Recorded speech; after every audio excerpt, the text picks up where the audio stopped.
Hi, my name is Andrew Noella. Welcome to the Burn Bag Podcast. A lot of young folks in our audience, y'all use TikTok. We're talking about TikTok. A lot of national security policymakers are talking about TikTok. And I think, a lot of us are sort of wondering, like, what's the fuss over TikTok right now? Like, why are we talking about, potentially banning it? A social media app. I thought we just did dances on TikTok. Like, what's going on with TikTok? Uh, no one better to answer that question than Lindsay Gorman. Lindsay is the managing director and senior fellow at the German Marshall Fund's GMF Tech Group.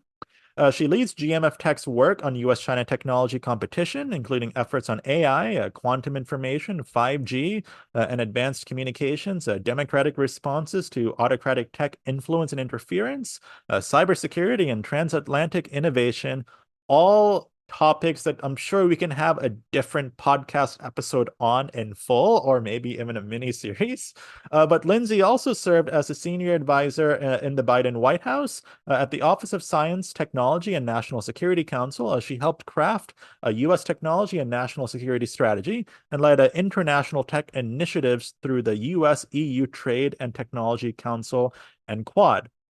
She's also spent a decade at the intersection of technology development and national security policy and has a lot of other cool sort of experiences and publications that we could spend so much time talking about. But Lindsay, thank you so much for joining me here today. This will be a great episode. Yeah, thank you so much, Andre, for having me. So, Lindsay, as I sort of alluded to earlier, I mean, what's the deal with TikTok? I mean, why has there been so much controversy and national security concerns over this social media app? Yeah, I think TikTok is in some way an emblem of our failure to really recognize the potential threats and the potential national security threats that can come from social media platforms. And in some ways, it's almost foolish that we can't, because we saw how platforms, how actors like Russia were able to interfere in US elections and elections around the world using platforms like Facebook and Twitter and YouTube. And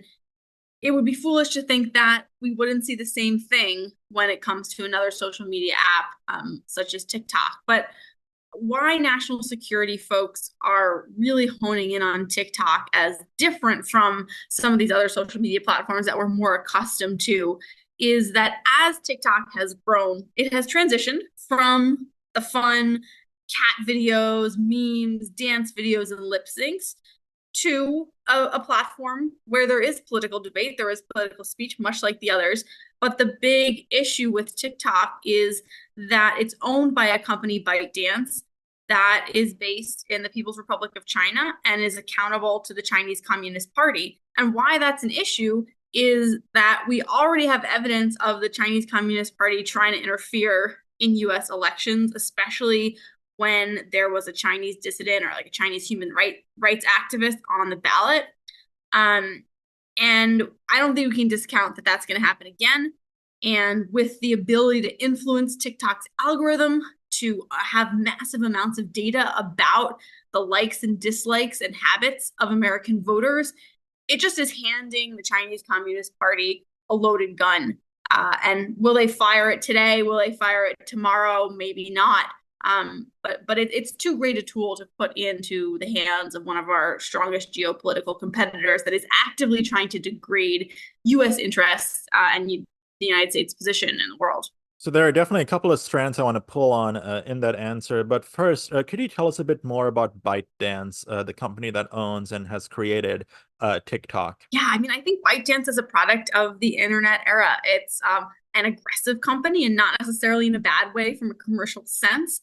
Um, and it, much like some of the US tech giants, is striving for market share. It's trying to create new products.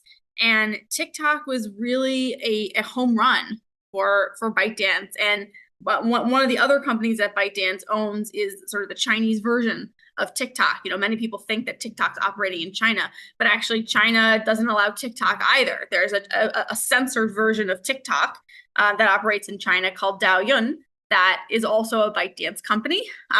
ByteDance has also been coming up with other company ideas. One recently that was in the news was called Lemon 8. That was kind of a Pinterest Instagram mashup idea that was popular for a little bit. So I think ByteDance, like Google, like other companies, are trying to appeal to the market, trying to gain market share in this information ecosystem, platform technology companies.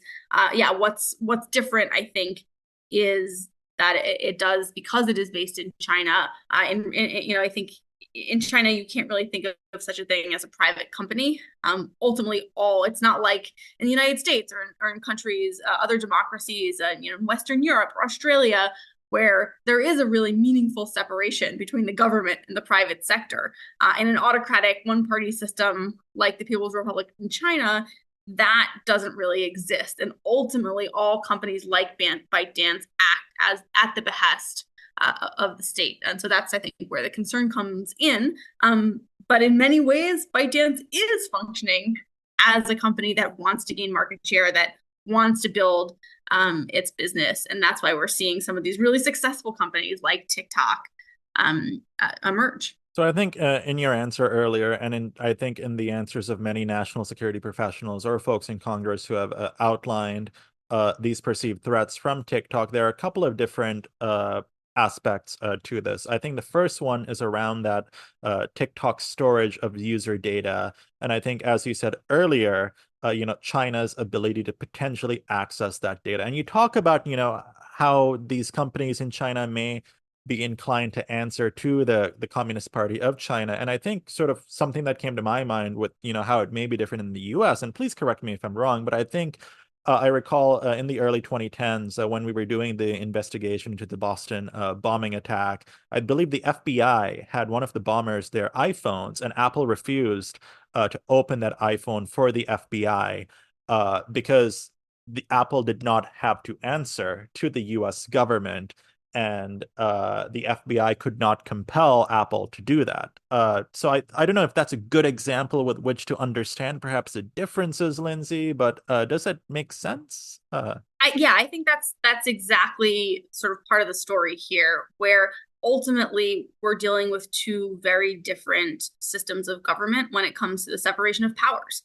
And specifically on the data access question, which I think we'll talk about it in more detail in a few minutes, as only sort of really one part of the larger issue with TikTok. But even just specifically on the data access question, China has a national intelligence law that, yes, requires companies, full stop, to hand over any data to the government without any legal standards. In the United States, and this is common across our allied partners, we have evidentiary standards. If the FBI wants to access personal communications, say, for an active terrorist threat, there are hoops that it has to jump through. There is legal process.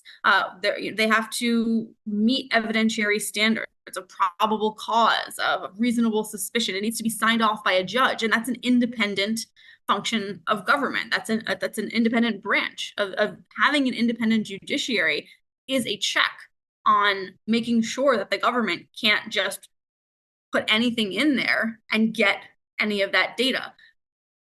There is no independent judiciary in most autocratic systems. They're the same branch of government, essentially. So I think that is a really fundamental distinction when we think about data access questions, that, can we make our systems better and stronger and more robust? Absolutely. But ultimately, we can do that with a democratic process. And in an autocratic state, that option is just not there. So, I mean, I think this sort of alludes to the point, the idea of, what is data sovereignty? And from what you're saying, it doesn't seem that, ByteDance has data sovereignty. I guess, like, what does data sovereignty mean to you? And sort of just, a quick follow-up to the other sort of answer. So, I mean, are we supposed to believe that China can just access ByteDance's data whenever it wants, like willy-nilly? Or, I mean, are there hoops that the Chinese government has to also jump through? I don't think it's unreasonable to think that if the Chinese government wants access to data from ByteDance or any company that operates in China, it can definitely get it. To the other question on sort of data sovereignty, and I guess I'll add, does that mean that that we know for sure that there's a direct hookup feeding that data into some central server in Beijing? I don't think we know that. But if if China wanted it, it could get it. On the data sovereignty question, it's actually interesting. I actually, when I hear data sovereignty, I think of countries hoarding their own data and not sharing data across borders. And that's actually the position that China has taken. There are export controls on data. The US and open liberal democracies have generally taken an approach toward data that's much more open, much more free flowing. I think we're maybe moving to a model where of sort of free flow of data with trust, where we should still be retaining that open data flow policy, but maybe being a little bit more careful when it comes to very sensitive types of data, like DNA information, for example, immutable data types, where you can change a password, but you can't change your fingerprint, for example. We might want to be a little bit more careful of those while retaining our commitment to open data. So that's what I think of when you say data sovereignty, perhaps more so than does ByteDance have total control over its own data. So when we talk about this data, I mean, what type of user data does TikTok actually gather? Is it just like name and like phone numbers and all of this, or like is it a bit more than that? Yeah, I'm glad you brought that up because it is a bit more than that. And I think it's important to realize that it is true that all these social media companies are collecting lots of data on us. I think probably in an apples to apples comparison, TikTok's collecting a little bit more than some of the others, but not by leaps and bounds. They're all collecting a lot. The issue, I think, is perhaps for most Americans, is not so much the types of data itself that's being collected, or I think it's very easy to say, well, China already has all my data. There's so many other ways of accessing data on Americans. It's this precise combination of data and influence that makes the types of data that TikTok and any other social media platform is collecting so problematic. And what is that data specifically? It's what you respond well to, what you're gonna spend a lot of time viewing, how to influence you. That is the concerning data that TikTok is collecting in implementing this algorithm that recommends content to you based on the content you're viewing, based on how long you spend watching the content, how quickly you swipe by it. It is learning your preferences and knowing what you want to see. And that's an incredible influence tool. So whether that information is stored in the United States, in Western Europe, in China itself, almost doesn't matter as much as the ability that TikTok can use that information and then push targeted propaganda at you, at me, at anyone who's using the platform because they know how to influence us. And I think it's a fair point to say that if Facebook wanted to do the same thing, or X wanted to do the same thing, it might have the ability to do that too. What's different is the ultimate accountability on who calls the shots on what content to push, because all social media platforms are making these content moderation decisions. They're making decisions about the algorithmic promotion, what content to show what users when, what content to promote more in its algorithm, what content to suppress more in the algorithm. And we know from reporting on TikTok that they've used a heating button that TikTok employees, some of them have access to, where they can choose to heat particular types of content, which means they press the button and on that content, it forces it to go viral. Now, I just don't think we should give that weapon over to an entity which very much is trying to influence the conversation in the United States to promote its own propaganda and denigrate US interests and the public opinion around the world of the United States. I don't think we want that entity calling the shots potentially on what type of content goes viral and what you see and when. So I do want to dig in quite a bit to, the idea of that influence and that accountability, and then, those comparative cases, because I think those questions are some of the biggest questions underlying, the minds of a lot of folks who are sort of skeptical about all of this national security conversation. But I'd want to jump into that in a bit, but I just sort of want to get more into some of this user data sort of bits before we lose a track of that particular conversation strand. So, I mean, we talked about, what type of user data TikTok gathers. Where is this data collection actually occur? Is this like on the installed app? an existing user account? Is it like if I go to Safari and type in TikTok.com and watch some videos, is it occurring on the website? Uh, I mean, like, how are they actually sort of getting that data? Yeah, I think it's on the app. They're yeah collecting information based on when you download the app. There's some agreement with that you sign off on the privacy terms and conditions like you do with many other apps, and that allows information from your phone. And also concerningly, what just when you by virtue of using the platform itself on the app, that's the data I think we're really talking about. That how you're interacting with the app, what you're spending time on watching. There's also some location data, which we saw, I think, in a problematic way when this House Select Committee legislation was introduced, that TikTok looked at the location information from your cell phone of its users and fed them the Congress member to call based on their location information. So yeah, it's getting it through your cell phone and then also how you're interacting with the app when you make an account. So I mean, where is this data actually stored, and how is it stored? Because I know that's been a big sticking point of a lot of this conversation around TikTok's data. Also, it's been a big sticking point around like sort of data storage about like other, countries that have hosted Chinese sort of social media apps and other sort of technologies. Curious about that part. Yeah, so I mean, TikTok says that it's all stored in the US. I think we've definitely seen reports of employees in China accessing that data, even ones that was supposed to be stored in the US. But I don't know. I would really like us to move away from this sort of focus on where is it stored to who can access it. Because ultimately, it doesn't really matter which part of the cloud it's stored on to an extent if anyone can still access it. And that's, I think, maybe a bigger problem than where exactly it's stored. And that's why ultimately these solutions, that TikTok put forward, this Project Texas solution where it was going to be fully stored in the United States, ultimately doesn't really solve the problem at all. Wait, so basically from what I'm understanding, so like the geographic storage of the data doesn't really matter?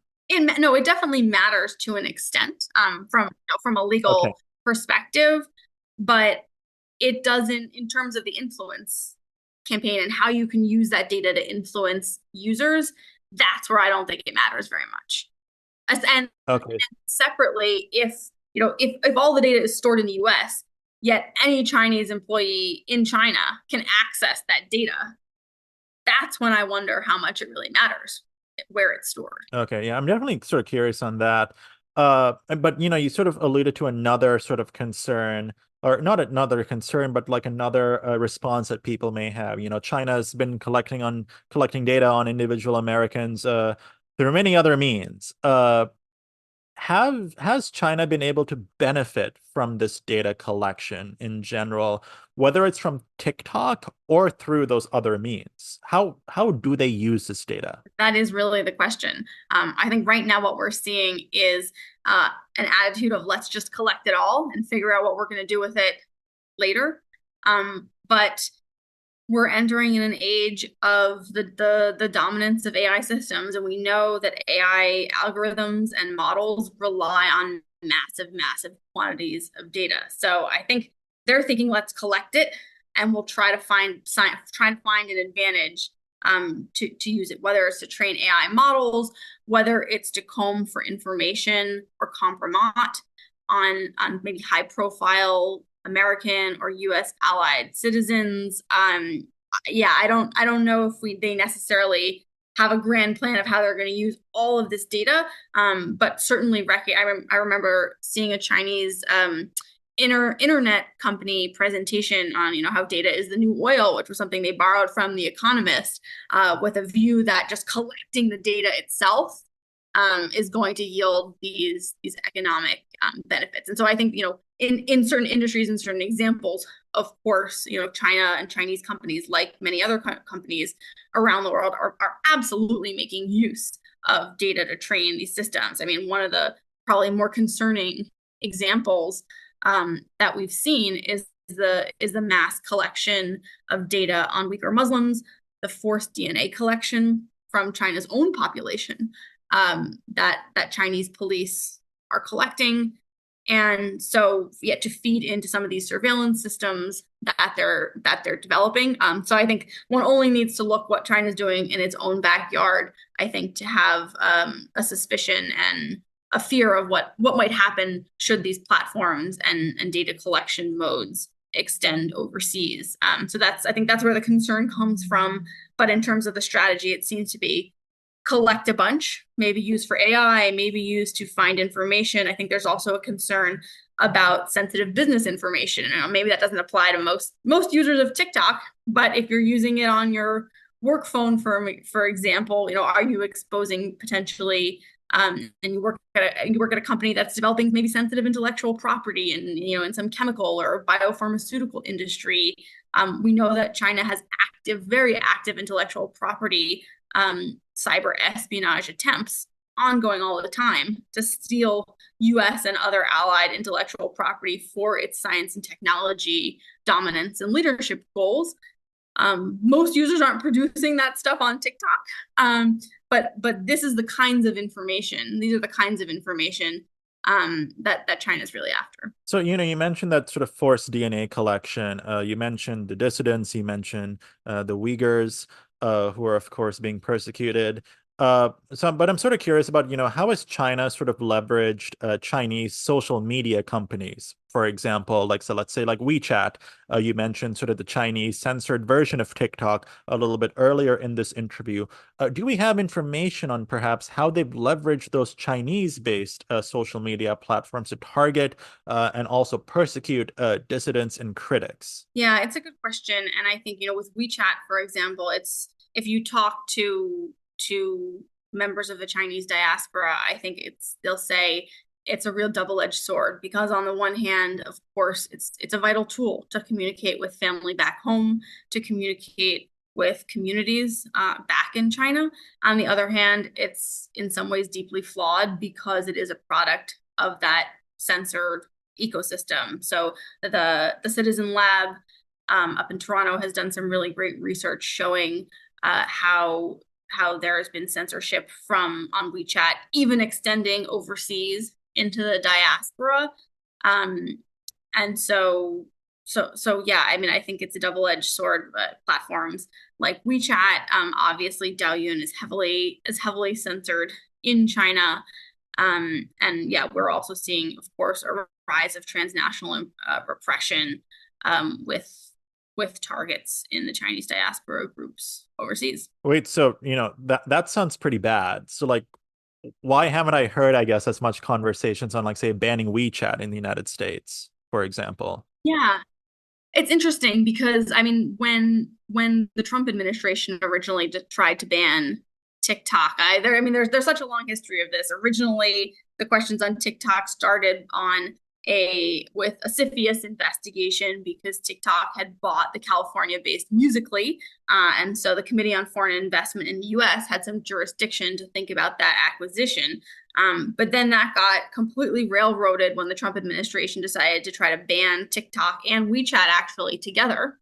I think the WeChat piece is just a little bit more complicated because of that double-edged sword and because it is perhaps more limited to diaspora groups as opposed to becoming what I think part of the reason we're focused on TikTok is it's just become so popular. And I wish we could find a way, I wish we had dealt with the TikTok issue, which would, we're requiring that forced divestiture as is on the table now. I wish we had dealt with that 5 years ago when its user base was maybe a tenth the size of what it is today. But I think part of the issue with TikTok is that it's become just so popular. And as it's become so popular, it's become a forum for political and issue-oriented speech and not just the cat videos where it started. So I guess, like, I mean, if I'm a young person who's more like pro TikTok, a user, I'll hear that answer and I'll be like, well, that sounds like you're trying to, like, restrict, like, the First Amendment, my freedom of speech. Like, sure, like China's like pushing out some information from time to time,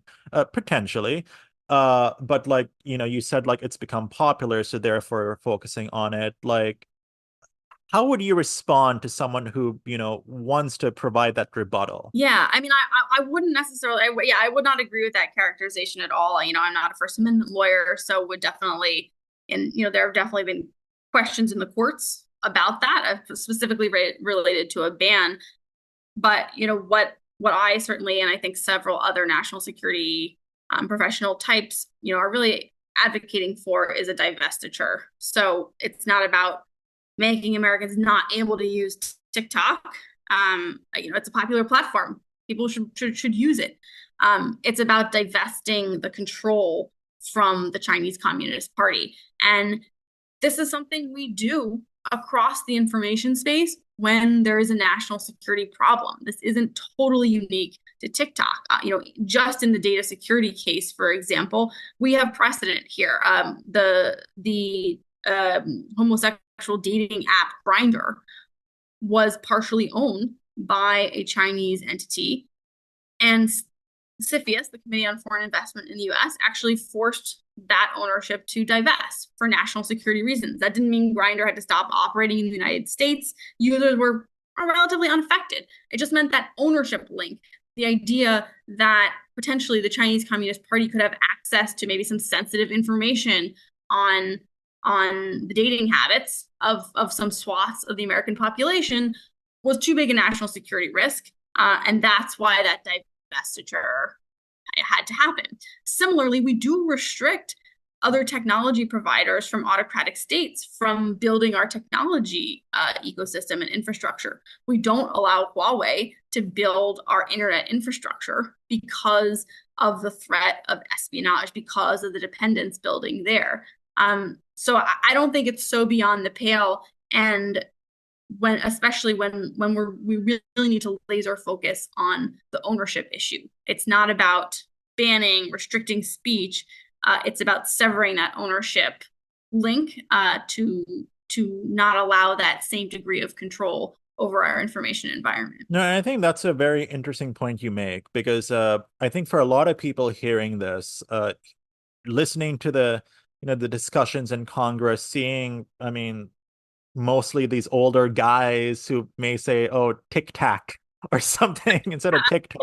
Like they, I mean, but like they're like they don't have a clue about how this technology works, or at least that's the view coming from younger folks. So they may think that this is a more unique case, like, oh, the U.S. government is going after TikTok because now there's a lot of pro-Palestine sentiment, for example, on TikTok. They're trying to distract from the broader issue. They're trying to restrict the free speech. So, I mean, that's why I wanted to ask that question, because those are, a lot of the commentaries that I am seeing amongst my own social circles, for example. But I sort of want to talk now about, those algorithms, uh, how TikTok actually, how does TikTok actually recommend content? And, to be honest, like who actually writes the algorithms? Yeah, would love to get to that. But I did just want to pick up on one thing you mentioned about what you're hearing in your own social circles and sort of the speech arguments, and just mention that we actually did some research at the German Marshall Fund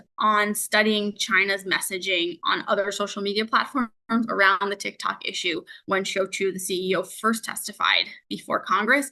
And what we found was that many of the narratives that the Chinese Communist Party and the Wolf Warrior diplomats and Chinese propagandists on Twitter, especially, and Facebook too, were actually narratives that curiously also were appearing a lot in the American media. So, for example, the idea that you mentioned that American lawmakers were so out of touch. If you actually watched that hearing, it was quite the other way around. It was not a repeat of Mark Zuckerberg in 2017 when the lawmakers had absolutely no clue what they were talking about. They were actually surprisingly asking some pretty hard-hitting questions of the CEO about how the algorithm worked, where the data was stored, that he wasn't even able to answer. But what came out of that was not the view that came out of the hearing.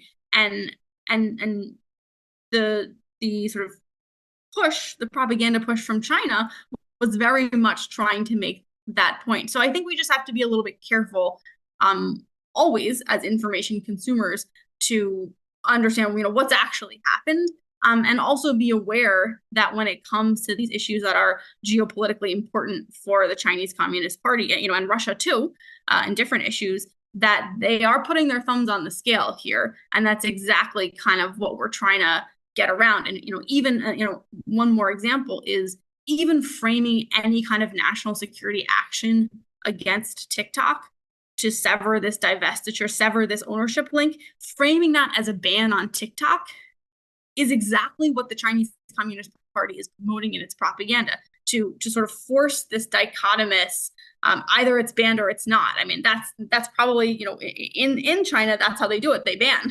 If it's a threat to the Chinese Communist Party, if it's a threat to, their version of national security, because there might be free speech talking, denigrating a leader, for example, they would ban it.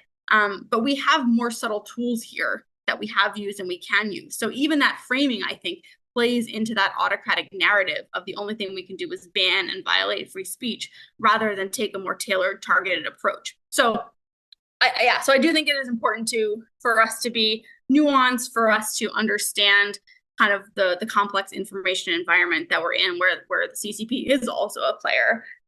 But yeah, to your question on how the algorithms work, I mean, these are written by TikTok engineers, and the Wall Street Journal did a great piece about a year or two ago on how the TikTok algorithm works. They tried to reverse engineer it in some way where they found that it is primarily based on what you're watching and how long you're spending watching the videos, and that building that model of your interests based on your viewership on the platform gives a profile of users, and so that's how it tells you that's how the algorithm knows what content you're going to like, what content you're going to show. That's sort of the basics of how it works. Yeah, so definitely, and I think, sort of revisiting this one point, right? Like, critics such as yourself, I believe, have stated that TikTok is spreading misinformation, furthering political divisions, potentially at the privy of the Chinese Communist Party. But say, doesn't Twitter and Facebook do this too? Like, is it really a valid criticism, for example, if like, Elon Musk is, trying to advance his own, political agendas, which we all know, he has because he's very vocal about them. Like, is that also a similar sort of situation, right? Like Elon's saying like, oh, Twitter, heat this up. Am I looking at it in the right way, Lindsay? I think we're looking at it in a reasonable way, which is that, look, we know that the problems with social media go far beyond foreign influence. That when it comes to social media and democracy, we don't have a great situation. We've got lots of disinformation flowing around. It's really hard to tell what's true, what's not. We've got actors with their own agendas, pushing narratives left and right. It's so hard to know what to trust. And you've got business models that are perhaps incentivizing the mass collection of information. So those problems with social media, I think, are manifold and are well discussed, and we've been talking about them for a while. They haven't gone away. What I think is different about the Chinese ownership versus, say, Elon Musk pushing his particular narratives and products is, at least as far as I know, Elon Musk doesn't have some kind of law where if the Chinese Communist Party wants him to do something, he has to do it. If that were the case, or it's just for what's the degree of influence that we're worried about. You could say, well, I don't agree with Elon Musk's political views. I don't think he should own Twitter or X, and then you could just not use X. I think that would be perfectly a valid choice. Ultimately, private companies and private enterprises and citizens in America can establish their own social media platforms and promote their own views, just like news publications can have their own editorial bent, can make a choice on what types of content to show. I think that's all fair game, whether we like it or not. And there are lots of problems with our information ecosystem, to be sure. But when it comes to a foreign actor who is deliberately trying to denigrate the United States' position in the world and trying to prop up its own autocratic system of government with all the human rights abuses that entails, and denigrate and degrade the global world order that does champion free expression and liberal democracy, that's where I think we can't have the fox guarding the hen house. I also think there's a bunch of nuance there, though. There, in addition to just Chinese ownership, I think the concept of influence matters.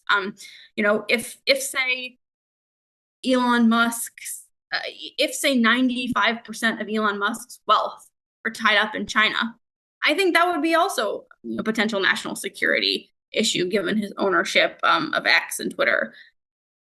That would be a different degree from it being a Chinese company per se, but I think that would be something we might at least want to talk about from a national security angle.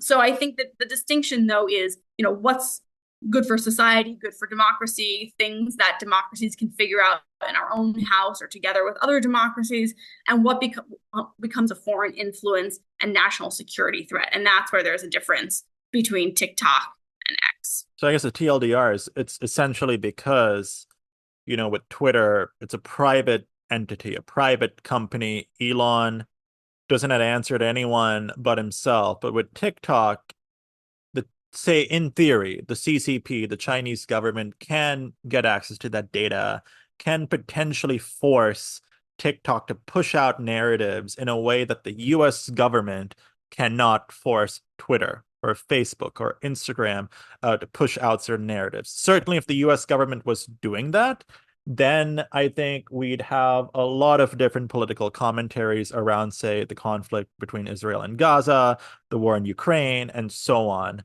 Uh, I think that's essentially right. That's a TLDR. Yeah, I think that's largely right. I mean, I would put one correction, which is that Elon Musk is not accountable to no one. Twitter X is not accountable to no one. It's accountable to U.S. law.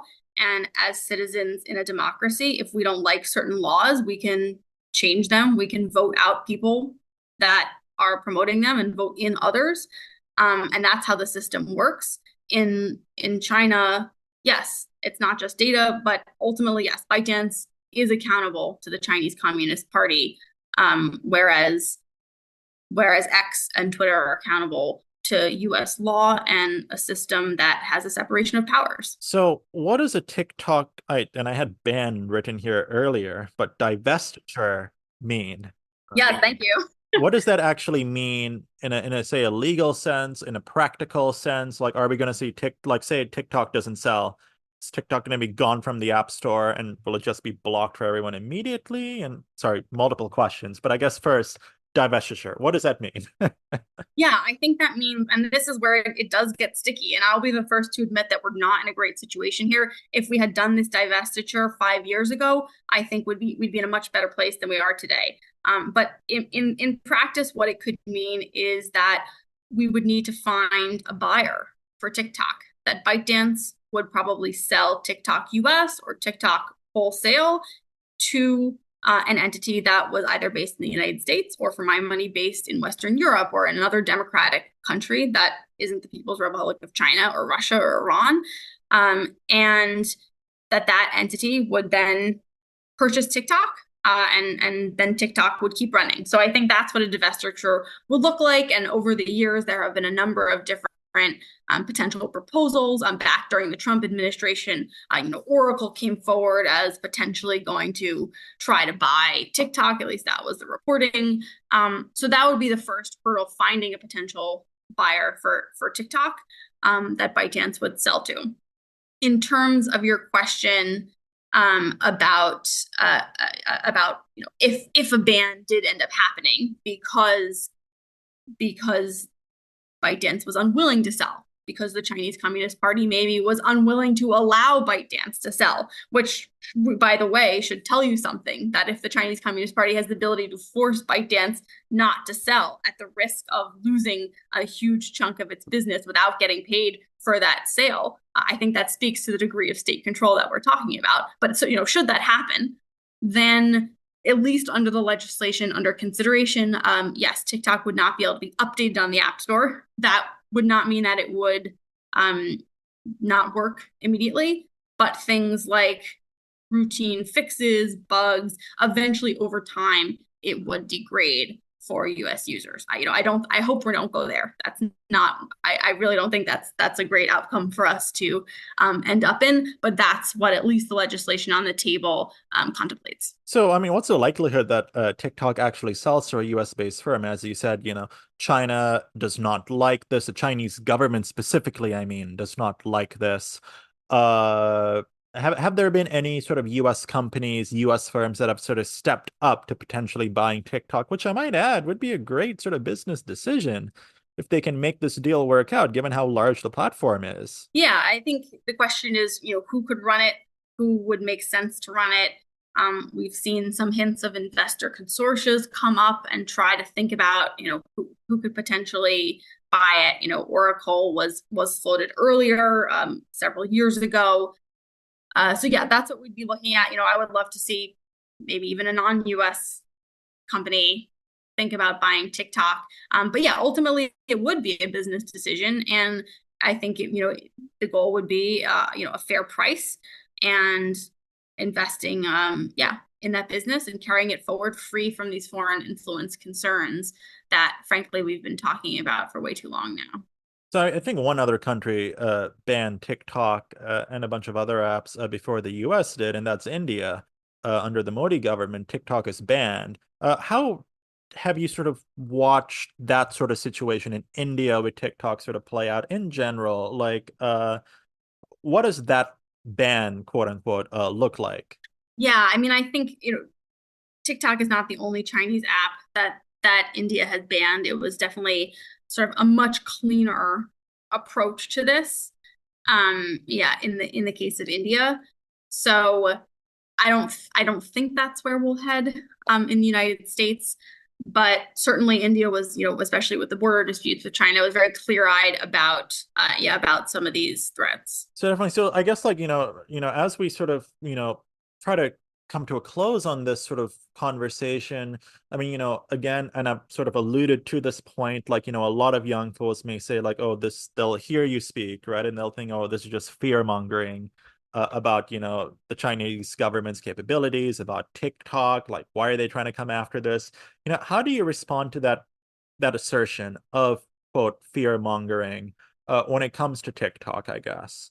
Yeah, I mean, I would say I think maybe the best antidote to that is to really start reading and listening to what the Chinese Communist Party is saying openly with its own mouthpiece. This is not some information that is hidden in terms of what its goals are for the global order. It wants to displace the United States.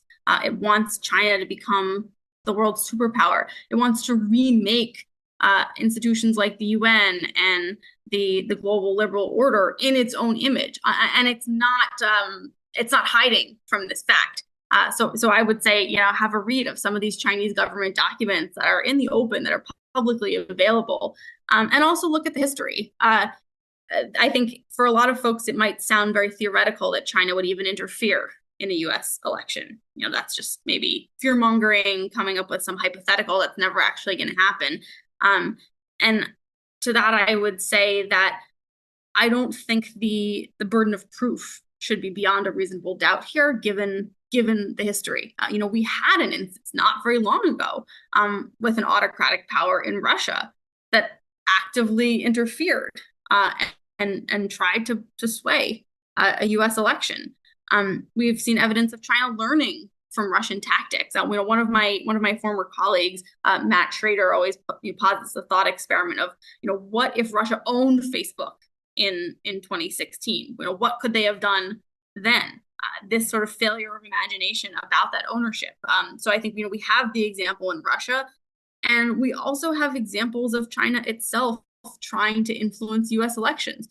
They're on a different scale and in a different way, but there was a case in New York not too long ago where Chinese security agents actually tried to get information and even manufacture negative information about one candidate that was running for New York state office, actually federal office, New York office, in order to make him lose. And there were, the FBI had these tapes of the Chinese security services hiring this PI to get dirt on this candidate and even to harass him and physically beat him in order to make him not run. So that's what we're looking at. Fortunately, the PI was an FBI informant, so that's how we got this information. But that's what we're looking at here. So I think anyone who says, this is fear mongering, there's no intent to interfere in U.S. elections, I would point them to some of these examples where we have seen these instances of interference. No, and I think the example you provide, I think not the example, but the question of, like imagine if Russia had owned Facebook in 2016. And, for years we've been talking about the Russian disinformation operations on Facebook, on Twitter, and now you're sort of adding that layer of like, hey, China owns one of the biggest, not China, but like a company that is beholden to the Chinese government, owns this large platform that is certainly making inroads with a lot of global audiences. And it's like, hey, like if we actually have the lever with which we can conduct influence operations, then that is a game changer. So I think that's a very interesting perspective to look at it with. How has TikTok responded to all of this? How has ByteDance responded to all of this? I've started seeing TikTok ads, political ads. I saw one on Union Station, I think, just a few days ago, like on the big screen, like a video about like how TikTok has, fueled the US economy and has done all of this stuff. So like, I mean, how are they responding to it? Because it does seem now that we're sort of seeing a political campaign with the general public coming from this company.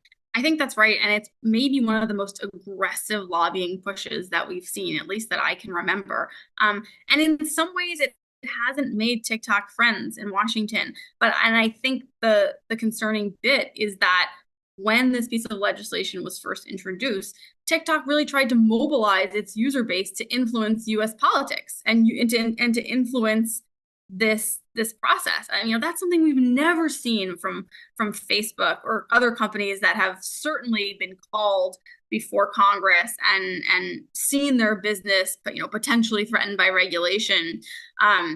The fact that TikTok was able and willing to so quickly mobilize the American electorate to say, call your representative and give you your representative on the TikTok screen, I think is just exactly what we could expect if there were another decision that the US government was thinking of taking that was against China's interests. Say a US president down the line is weighing support for Taiwan in the event that China decides to invade Taiwan. I can see it doesn't seem like a big stretch of the imagination to see a replay of this type of lobbying campaign that says, end U.S. hegemony overseas. We don't want the U.S. interfering in our internal business, floating these Chinese talking points, these CCP talking points that are very commonplace on the wires across Twitter and across Facebook from Chinese propaganda accounts all the time, all day, every day. To think that wouldn't happen on TikTok is just foolish. No, and I've already seen some like strange like North Korean government propaganda come across some of my feeds from time to time. And my last question, I guess, is, you worked in the Biden White House actually, in the administration. President Biden has, of course, said that I think if a ban is passed or the divestiture is passed, sorry, Thank you. correction of terms, that the divestiture is passed, he will sign it. President Biden's campaign has also joined TikTok. So I'm sort of curious about like, I'm not necessarily in a political sense, but my question is sort of coming from like, TikTok is this big tool with which, politicians, officials can communicate to the general public, as we see with President Biden, trying to get out to that younger audience with TikTok. And then also, that's almost like candidate Biden is using TikTok to get out to that younger audience. And then you have President Biden, say, I am willing to sign that divestiture. I am aware of the national security concerns. Former President Trump is a bit, I think, iffy now on the idea of the ban. I think he was for it, and now he's sort of against it. I don't really know where he stands. But how do you reconcile that? Like, how do you reconcile this when, like, presidents are political figures. They are trying to use the tools they can to get out there and communicate with the audience. And a large portion of that audience may not like a TikTok divestiture if it results in, the inability to sell and therefore, the removal of TikTok from those app stores. Yeah, I think the sort of political question, the politics around TikTok have perhaps plagued a successful national security resolution for quite some time and are certainly intertwined in conflicting ways, in complicated ways, in ways that one year seemed like something else and another year seemed like something else. I mean, Trump, there were questions during the Trump administration about whether Trump was just sort of personally motivated against TikTok because some teens on TikTok used the platform to overinflate the numbers at one of his rallies and then didn't show and made him look bad. Now he's talking about it because he has some beef with Facebook maybe and thinks that if TikTok somehow gets banned, that would help Facebook. And he doesn't want that to happen. So there have been just so many complicating factors here. I think specifically in regard to the Biden administration, I think it indicates sort of this tension that candidates and lawmakers too are feeling, where their campaign staff saying, we got to reach voters where they are. This is where the young people are. And on one hand, I can understand that. But then the national security side of the House, which in the case of a president is a very, very strict separation between the campaign and the administration, is saying something else, like this is a national security problem. We shouldn't use it, I'm guessing. I don't think it was great that from coming from I am as the national security lens, I don't think it was a great move to see the president on his campaign on TikTok. But I think that's why what the best case scenario would be to be able to continue using the platform and divest from these very real national security concerns, because clearly it's a platform people are on, people like to use. That's becoming an increasingly important tool for political communication. That is not unexpected in a vibrant and open democracy. I think in the early days of TikTok, this is a platform for fun and joy only. But you can't legislate that. You can't control that. You can't control what people are saying in a democracy on a particular platform. So of course, it has become a platform where political speech is happening, and that means that candidates for office want to be there. I think that's natural, and that's what happens when a platform grows. And yeah, I think that's probably all the more reason why we need to take care of these national security issues so that it can be used and it can be used safely without risking interference in our processes. Lindsay, thank you so much for joining me here today. I think you'll be happy to know that I am not on TikTok, not necessarily due to the national security concerns, even though I understand those, but just I could never get into TikTok. Couldn't do those dances, but I was always obsessed with Instagram Reels, which I think was maybe a copy of, what TikTok's been doing. But, I'm on Instagram Reels as an aspiring foreign policy and national security professional. But, Lindsay, thank you so much for joining me here today. For our audience, Lindsay was just, I think, promoted to senior fellow and managing director at GMF Tech at the German Marshall Fund. And I think she's going to be doing a lot of cool work at GMF. A lot of great stuff's going to come out of there, a lot of great research. So, Lindsay, I wish you the best of luck in that awesome leadership role as well. Thank you so much, Andre. I really appreciate the opportunity to come to talk to you and the audience.